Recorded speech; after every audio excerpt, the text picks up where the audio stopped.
dari tanggal 8, berarti ya sekitar 8 1 Juni. bulanan lah. 1 bulan.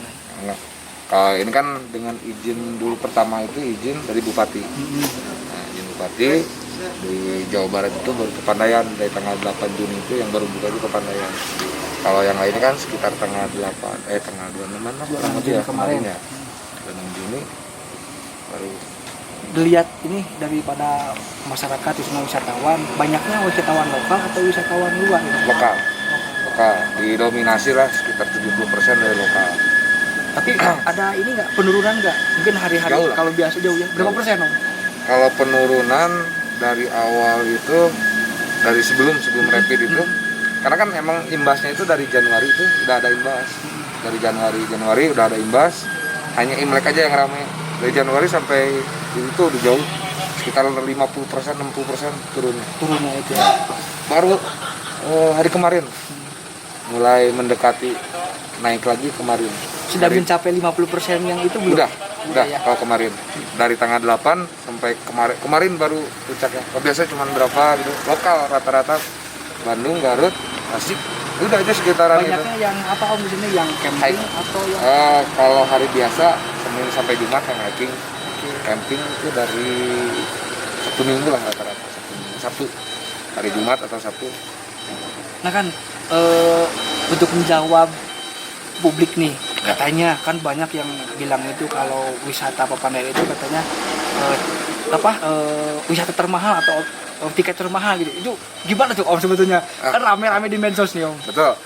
Kita kan kerjasama sama BKSDA. Nah, kita kenapa dengan harga tiket seperti itu, dengan tiket harga yang jauh. Itu kan harga misalnya contoh sekarang hari libur tiket masuk aja 30.000. 7.500 untuk BKSDA, yang 22 itu untuk operasional. Kita di sini itu ada 90 karyawan. Ya kalau misalnya dengan harga yang sekian, nggak mungkin dong perusahaan bisa menutup. Jadi operasional lah, kita pembangunan apa itu kan dari sana. Nah,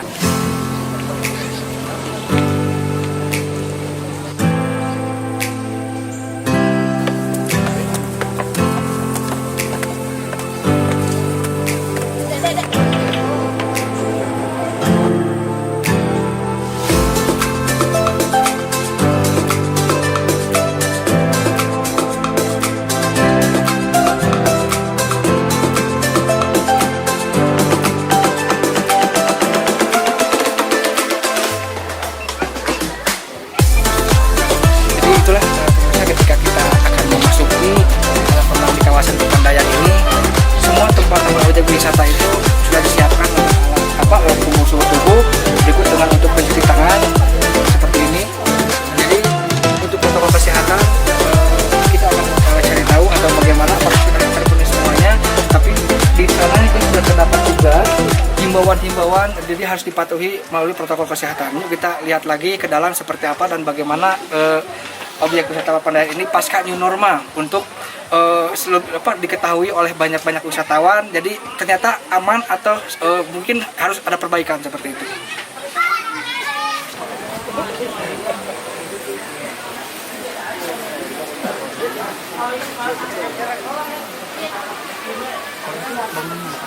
Itu untuk lampu-lampunya.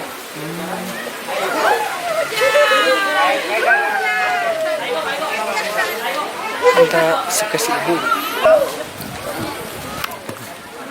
Ibu, izin Ibu. Ya. Kita dari media mau sedikit ngobrol boleh nggak Bu nih? Iya. Ibu dengan Ibu siapa sebelumnya namanya Bu? Bu Pipi Ibu Pipi dari mana Bu Pipi? dari Tasik. Oh dari Tasik, jauh-jauh ke sini Bu. Iya. Bu tahu lokasi di sini dari mana nih Bu? Lihat dari temen yang di FB. Terus lihat di Google gitu. Nah, menurut Ibu nih objek wisata Papandayan ini bagaimana nih Bu? Masih alami. Masih alami ya? Masih Ada nggak mungkin masukan-masukan untuk pengelola atau seperti apa? belum menjelajahi semuanya. Belum kesini aja Bu? Iya. Ya? Jadi belum lihat semuanya. Jadi dari Tasik Bu sengaja langsung ke sini? Sengaja langsung sini. Pakai Baru- map, belum tahu. Belum Pakai tahu, map. tapi nggak nyasar Bu? Pakai map nggak? Pakai map ya? Pakai Nah, map. Bu, dengan harga tiket masuk ke sini sampai ke kolam renang, menurut Ibu apakah kemahalan, murah atau standar Bu? karena baru 2 ya, baru masuk sama si 50 masih standar gitu. Standar. Masih Dengan standar. Nggak tahu fasilitas dengan fasilitas yang ada seperti ini ya Bu ya. Oke, Ibu terima kasih, selamat menikmati Bu. Ya, makasih.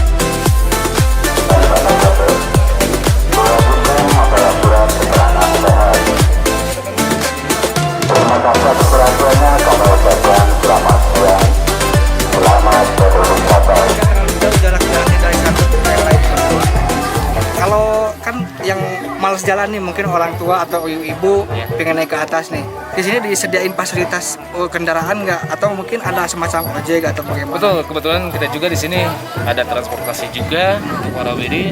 Jadi kalau misalnya yang malas misalnya berkunjung dengan jalan kaki, kita juga ada fasilitas. Nah, berapa sih ongkos ojek dari sini untuk naik ke atas itu? Baik. Satu kali atau mungkin bisa menunggu atau bagaimana nih? Baik, kebetulan kalau ini kunjungannya kan kita langsung ke sentral kawahnya. Cuma ke titik maksudnya kita kunjungan bisa lihat view kawahnya. Jadi dari sini untuk transportasinya itu 20.000 satu orang satu jalan. Orang satu kali jalan Iya, ya. tapi kalau Nggak misalnya- menunggu ya? Itu tergantung permintaan tamunya. Kalau misalnya tamunya pengen pulang pergi, kita nungguin di sana sambil kita juga ngasih informasiin ataupun bisa kita ngasih untuk informasiin tentang spot-spotnya yang bisa dikunjungi. Berarti satu kali naik ke atas bisa menggunakan jasa ojek itu sampai 20.000. Ya. Dan itu pun kalau seandainya si pengunjung meminta untuk ditunggu pasti ditunggu ya. Ditunggu, ya. Sampai dikasih tahu jarak spot-spotnya yang mana Ya, gitu ya. betul. Kebetulan kita juga selain kita langsung pengunjung sini, kita menginformasikan juga dari pusat informasi bahwa di sini juga ada jasa warawiri. Di sini namanya warawiri maksudnya. Nah, warawiri apa nih perpanjangan? Nah, Mas Warawiri ini tinggal ini ke ketuanya nih. Assalamualaikum Kang. Dengan Kang siapa nih Kang? Kang Yana. Kang Yana. Oh, jadi dari manajemen di sini pemirsa ada Kang Yana. Kang Yana di sini katanya ketua daripada Warawiri. Kang, Iya. dijelasin nih Kang, Warawiri ini apa sih dari Pepandayan ini nih? Warawiri itu jadi kalau di Indonesia gini kemari gitu ya, kesana kesini gitu. Jadi nganternya tamunya pengennya kemana gitu, ke arah mana, kemana gitu. Misalnya mau ke Pondok Seladah, misalnya ke Danau, ke Daberhut, gitu, mau ke Tegak Alun, ke Tebing Soni. Nah, nanti ada anak-anak yang mandu dari sini. Mandunya pengennya kemana, gimana, ntar dianterin sama anak-anak. Terus kalau bawa barang misalnya keberatan pengen lenggang bisa dipakai motor, barang-barangnya nanti jalannya bisa lenggang. Berarti mungkin kalau di luar negeri ini bisa lebih memanjakan wisatawan Kang ya? Iya, jadi kita mau membajakan wisata, nanti dia nyaman, kembali lagi ke sini, kitanya juga senang. Kalau pemandu ada di sininya, tamunya ada, nanti kalau udah ke sini ketagihan pengen ke sini lagi kalau kitanya nyervisnya bagus. Betul sekali Kang. Nah ini Kang, untuk biaya nih, ongkos untuk Warawiri berapa nih Kang satu orangnya? Kalau ongkos untuk Warawiri, kalau kita naik ojek dari sini ke Pondok Seladah itu 150. Nah, udah dianterin pengennya kemana pakai motor misalnya. Kalau jalan kaki itu pakai guide itu ada yang 200, ada yang 300, itu mah nggak ditarif sebenarnya. Jadi seikhlasnya aja, kita ngembagain tamu biar nyaman. Nah itu yang 150 itu kan ke berapa tempat wisata ini ke atas ini yang diantarnya itu? Di antaranya yang 150 itu ke tempat 3 wisata ya.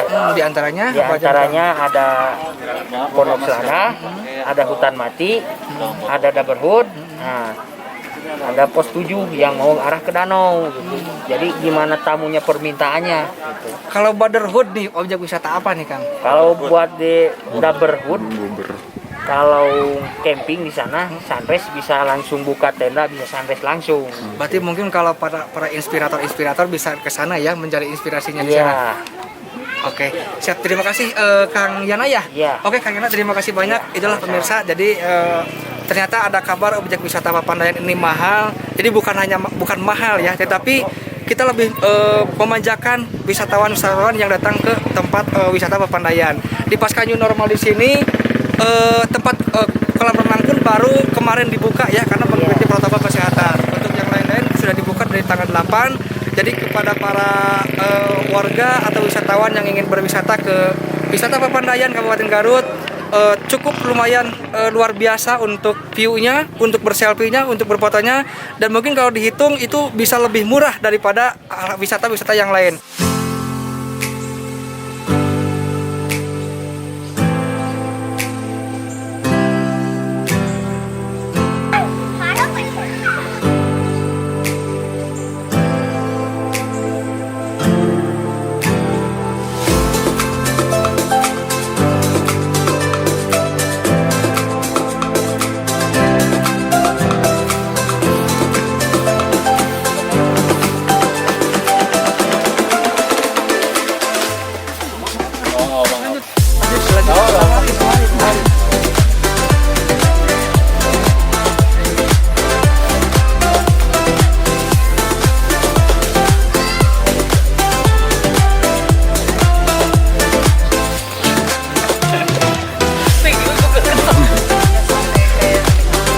Ibu, sebentar nih kita bincang-bincang dulu nih, Bu. Bu, sebagai ini tahunya tempat wisata ini sudah buka dari mana nih, Bu? Dari orang-orang, saya lagi mudik ke sini, saya lihat sini. Oh, Ibu dari mana asalnya nih, Bu? Asalnya dari Garut, tapi tinggal ngerantau di Bogor. Mau di Bogor, jadi dari Bogor mudik ke Garut, terus tahu informasi bahwa tempat wisata Papandayan sudah buka ya? Iya, karena kan sudah new normal. New normal ya, Bu ya. Ini Bu, menurut Ibu nih, karena kan banyak informasi di media sosial tentang harga tiket masuk ke tempat wisata Papandayan. Menurut Ibu standar, mahal, atau memang ya seperti biasa ini, Bu? Kalau menurut ukuran Garut mungkin mahal ya, karena pegunungan di Garut banyaknya di bawah harga Papandayan. Berapa harga masuknya, Bu? Kami tadi 35. 35. Terus masuk ke sini bayar lagi nggak, Bu, ke tempat-tempat? Oh tidak? Enggak. Berarti hanya satu kali masuk, menikmati suasana alam ya, Bu ya? Iya. Nah, ini Bu, ada nggak masukan mungkin kepada pengelola nanti ditambah apa untuk wisata-wisata yang lainnya nih, Bu? Sejauh ini bagus, sejuk, tertata, jalanan juga enak untuk kita lalui karena pegunungan cukup enak lah. Oke. Bu, sedikit disampaikan kepada pemirsa nih tentang wisata Papandayan itu seperti apa menurut Ibu nih, Bu? Menurut saya sangat-sangat indah, bagus, kita melihat ciptaan alam ini benar-benar menikmati keagungan Tuhan. Terciptalah di sini. Tapi dengan 35.000 tentunya kemahalan atau kemurahan nih, Bu, dengan menikmati ciptaan Tuhan ini? Standar Standar, buat saya. Bu, Iya, standar. Oke, Ibu, dengan Ibu siapa nih, Bu? Tadi teh? Ibu Rini. Ibu Rini, terima kasih banyak atas waktunya. Selamat menikmati, selamat mungkin bisa lebih hemat yang lainnya, Bu.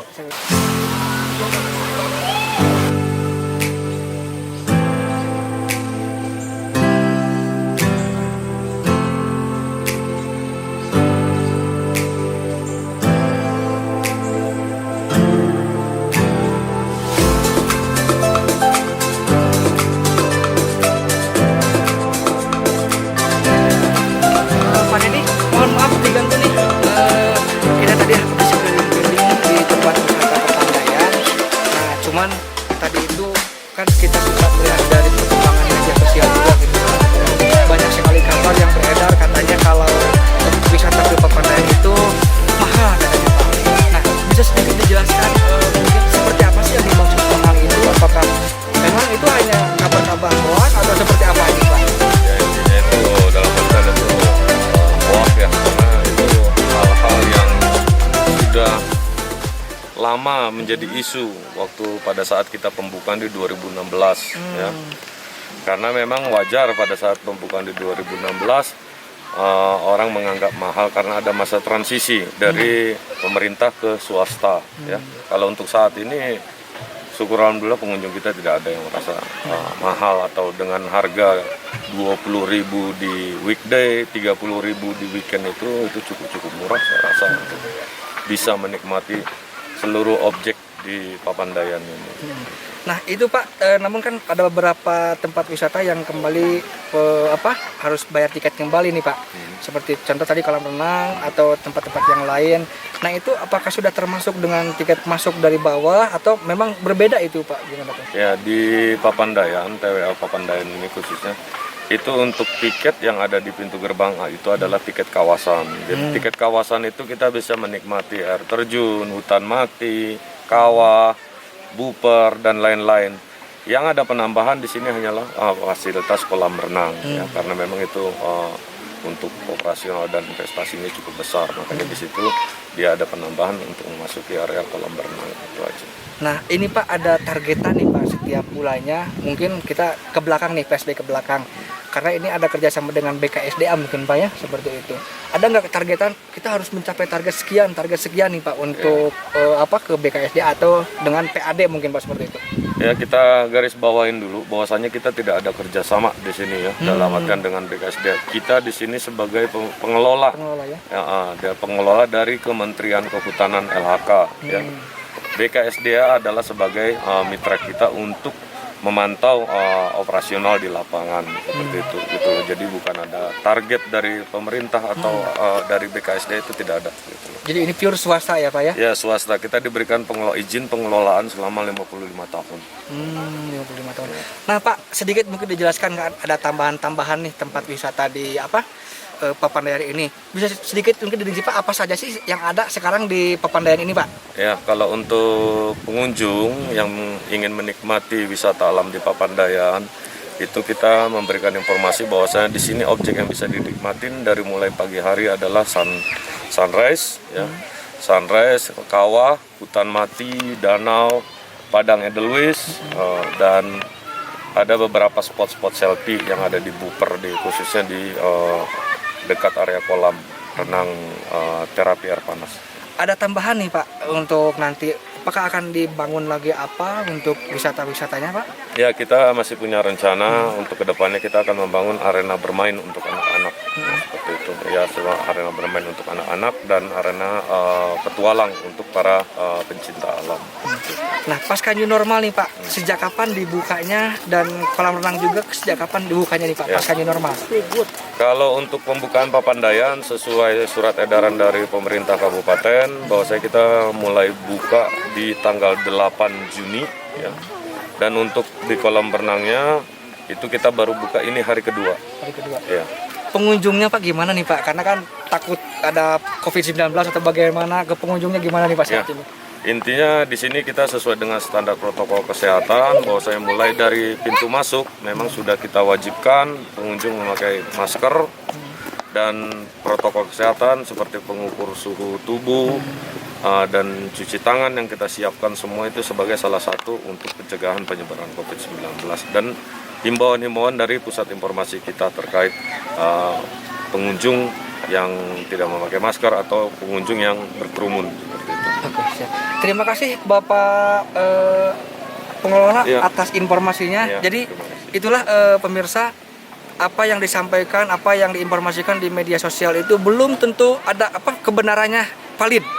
Jadi itu adalah informasi pertama seketika wisata Papandayan ini dibuka karena ada masa transisi. Ternyata tiket masuknya hanya 20.000. Jadi pasca new normal, silakan kepada para wisatawan baik lokal baik mancanegara, ketika ingin berwisata, tempat wisata Papandayan sudah mulai dibuka kembali. Tentunya tidak lupa dengan menerapkan protokol kesehatan. Terima kasih, ketemu lagi dengan saya Asep di tempat wisata Papandayan.